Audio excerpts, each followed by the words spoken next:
SC వర్గీకరణపై supreme court తీర్పుకి నిరసనగా పోలవరం మండల కేంద్రంలోని స్థానిక దళిత నాయకులు భారత్ బంద్ కార్యక్రమాన్ని నిర్వహించడం జరిగింది. ఈ సందర్భంగా వర్తక, వాణిజ్య, వ్యాపార, విద్యా సంస్థలు స్వచ్ఛందంగా బంద్ ప్రకటించాయి.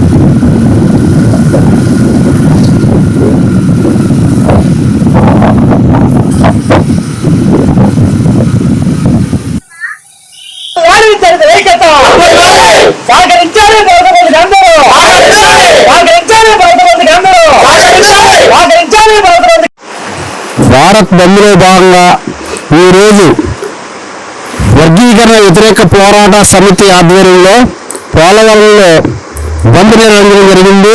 బంద్ ప్రశాంతంగా సంపూర్ణంగా చేశారు.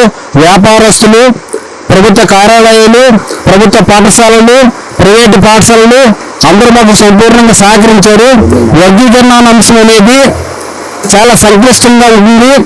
వర్గీకరణతో పాటు క్రిమిలేయర్ విధానాన్ని ప్రవేశపెట్టాలని కోర్టు యొక్క ఆదేశాలను మన ప్రభుత్వాలు, పాలకులు దాన్ని అమలు చేయడానికి సిద్ధపడుతున్నారు. ఇది దళితుల బాగు కోసం కాదు.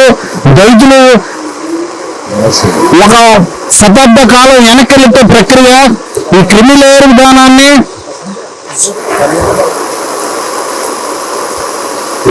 విధానాన్ని అన్ని వర్గాలు ముక్త కంఠంతో ఖండించాల్సిన అవసరం ఉంది.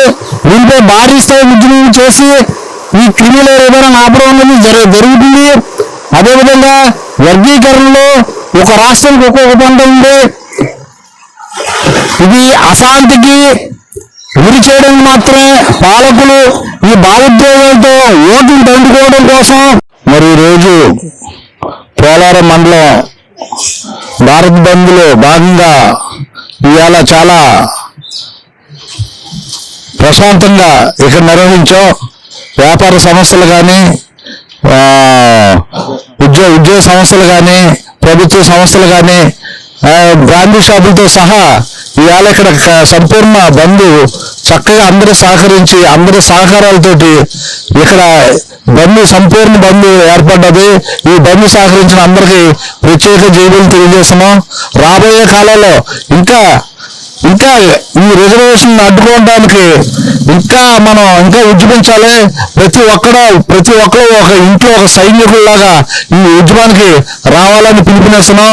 ఎందుకంటే రాబోయే కాలంలో ఈ రాజకీయ పార్టీలు కుళ్ళి కుతంత్రాలతోటి వాళ్ళ సీట్ల కోసం మనల్ని చాలా నీచంగా విడదీసి పాలిద్దామన్న కుళ్ళు ఆలోచనతోటి ఈ రాజకీయ నాయకులు వ్యవహరిస్తున్నారు.